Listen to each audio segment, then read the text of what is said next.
हजरत मौला इमाम अली अलैहिस्सलाम का मुकाबला फतह पहलवान के साथ। एक वक्त ऐसा भी आया था कि हजरत इमाम अली अलैहिस्सलाम से मुकाबला करने के लिए एक ताकतवर पहलवान फतह को बहुत बड़ा लालच देकर बुलाया गया था, जो कि 400 पहलवानों जितनी ताकत रखता था। फतह पहलवान कौन था, उसको क्या लालच दिया गया था और किसने दिया, और उस पहलवान से इमाम अली अलैहिस्सलाम ने कैसे मुकाबला किया था, ये पूरा वाकया तफसील से मैं आपको इसी वीडियो में बताऊंगा। तबूक के करीब एक कबीला आबाद था। उस कबीले का एक सरदार था जो कि उस हिस्से का बादशाह भी था और हजरत इमाम अली अलैहिस्सलाम से बहुत बोग्ज रखता था और काफिर था। उसने इमाम अली अलैहिस्सलाम को कत्ल करवाने के लिए एक मंसूबा बनाया और अलग अलग मुल्कों से ताकतवर पहलवान बुलवाए और उन पहलवानों की आपस में कुश्ती करवाई। 400 पहलवान, उन सभी की आपस में कुश्ती करवाई। 400 में से 200 निकले, फिर उन 200 पहलवानों की कुश्ती करवाई, उनमें से 100 निकले, फिर उन पहलवानों की आपस में दोबारा कुश्ती करवाई, उनमें से 50 निकले, फिर उनकी कुश्ती करवाई, उनमें से 25 निकले। ऐसा करते करते उनमें से सिर्फ 2 रह गए और उन दोनों की आपस में कुश्ती करवाई, जिनमें से एक जीत गया। जो पहलवान जीत चुका था उसका नाम फतह था। यह पहलवान 4 पहलवानों को हराकर जीत चुका था। बादशाह बहुत मुतासिर हुआ और कुछ दिन फतह को आराम करवाया, फिर उसे बुलाया। अब इस पहलवान से कहता है, बात सुनो,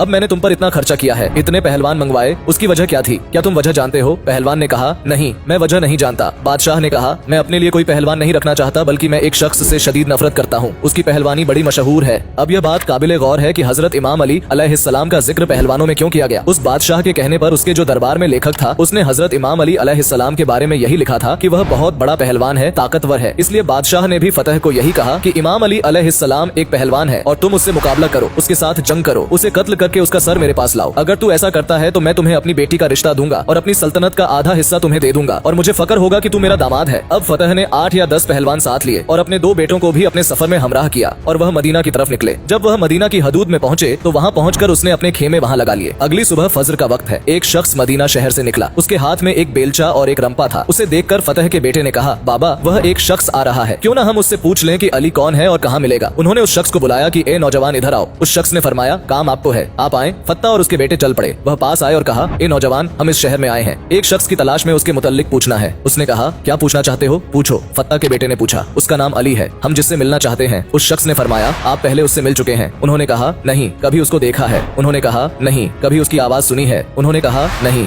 फिर उसने फरमाया, तुम्हें अली से क्या काम है? उन्होंने कहा कि हम उसके साथ कुश्ती लड़ना चाहते हैं, दंगल करना चाहते हैं। उस शख्स ने कहा कि वह क्यों? फत्ता के बेटों ने कहा, हमने उस काम के पैसे लिए हैं। इस पर फत्ता ने कहा कि उसके साथ लड़ने का हमें बहुत बड़ा इनाम मिलेगा और मुझे एक लड़की मिलेगी जो कि मेरी पसंदीदा है। उस शख्स ने कहा, ठीक है, एक काम करो, तुम पहले मुझसे लड़ो, अगर जीत गए तो अली से मुकाबला कर लेना, क्योंकि अली का पता इस वक्त सिर्फ मेरे अलावा और कोई नहीं जानता और ये सिर्फ मुझे ही मालूम है कि अली इस वक्त कहाँ है। दरअसल वह शख्स असल में हजरत अमीरुल मोमिनीन इमाम अली इब्ने अबी तालिब अलैहिस्सलाम ही थे। फतह ने कहा, ठीक है। अब एक तरफ फतह और दूसरी तरफ मौला अली अलैहिस्सलाम। फतह जिसने 400 बड़े पहलवानों को हराया था। फतह ने कहा, किस हथियार से लड़ना चाहते हो? हजरत इमाम अली अलैहिस्सलाम ने फरमाया, जो तुम्हारी मर्जी। उसने कहा, अच्छा, तलवार तो आपके पास है नहीं? हजरत अली अलैहिस्सलाम ने फरमाया, तू तलवार छोड़ दे, मेरे पास बेलचा है, तू तलवार से लड़, मैं बेलचे से लड़ता हूँ, मेरी तरफ से यह बेलचा तेरी तलवार का मुकाबला करेगा। फत्ता ने कहा, अच्छा, बड़े बहादुर हो, अगर आप इतने बहादुर हो तो वह अली अलैहिस्सलाम कितने बहादुर होंगे। दोनों मुकाबले के लिए तैयार हो गए। फत्ता ने एक वार किया, फिर दूसरा वार किया और फिर तीसरा वार। फत्ता वार पर वार करता गया, इमाम अली अलैहिस्सलाम रोकते गए। तलवार के वार करते करते फत्ता रुक गया और हट गया। इमाम अली अलैहिस्सलाम ने फरमाया, फत्ता, और कोई फरमाइश? फत्ता ने कहा, ए अजनबी, आपने मुझे मायूस कर दिया, तलवार और बेलचे की लड़ाई खत्म करो, अब हाथों से लड़ते हैं। फत्ता ने एक वार किया, फिर दूसरा वार किया और फिर तीसरा वार किया, लेकिन हजरत अली अलैहिस्सलाम दिफा करते गए, हत्ता कि फत्ता थक गया। फिर फत्ता कहता है, अब तीसरा दंगल लड़ते हैं, जिसमें मुझे फन है, महारत है, जिस तरीके का इस्तेमाल मैं आखिर में करता हूँ, बर्छी, मैं अब बर्छी से लड़ना चाहता हूँ। हजरत इमाम अली अलैहिस्सलाम ने फरमाया, ठीक है, तू बर्छी से लड़, मैं अपनी दांती रंपा से लड़ता हूँ। उससे भी यही हुआ, फत्ता वार पर वार करता गया। इमाम अली अलैहिस्सलाम रोकते गए, क्योंकि हजरत अली अलैहिस्सलाम लड़ते वक्त बंदे के चेहरे को कम, दिल को ज्यादा देखते थे। हजरत अली अलैहिस्सलाम ने यह महसूस किया, इस शख्स के औजार चल रहे हैं लेकिन दिल साफ है। अब क्या हुआ कि फत्ता ने कहा, मैं थक गया, तूने एक वार भी नहीं किया, अब तू वार कर। हजरत इमाम अली अलैहिस्सलाम के पास जो रंबा था, आपने फत्ता की तरफ किया और इशारा करते गए। मौला अली अलैहिस्सलाम रंबे को ऊपर करते जा रहे थे, फत्ता भी रंबे के साथ साथ ऊपर उठता जा रहा था। फत्ता घबरा गया, बेटे परेशान हो गए, नौकर सारे खौफजदा हो गए कि यह क्या माजरा है, अगर इस बंदे में यह कमाल है तो फिर अली अलैहिस्सलाम के कमाल का आलम क्या होगा। फत्ता ने कहा, ए अजनबी, मैं हार गया और मैं अपनी हार कबूल करता हूँ, आप जीत गए, आपकी फतह हो गई, लेकिन मुझे अब नीचे उतार दें। मौला अली अलैहिस्सलाम ने नीचे उतारा, अपना रंबा और बेलचा साइड पर रखा और फरमाया, हाँ, अब बताओ फत्ता, क्या कहना चाहते हो? फत्ता ने कहा, ए अजनबी, जिस मामले के लिए मैं आया था वह तो पूरा नहीं होने वाला, अब तो मुझे बता दें कि आप कौन हैं। मौला अली अलैहिस्सलाम ने फरमाया, जिस अली को तुम ढूंढ रहे हो मैं वही अली इब्ने अबी तालिब अलैहिस्सलाम हूँ। जैसे ही फत्ता ने यह सुना, रोने लगा, डर गया, खौफ ज़दा हो गया।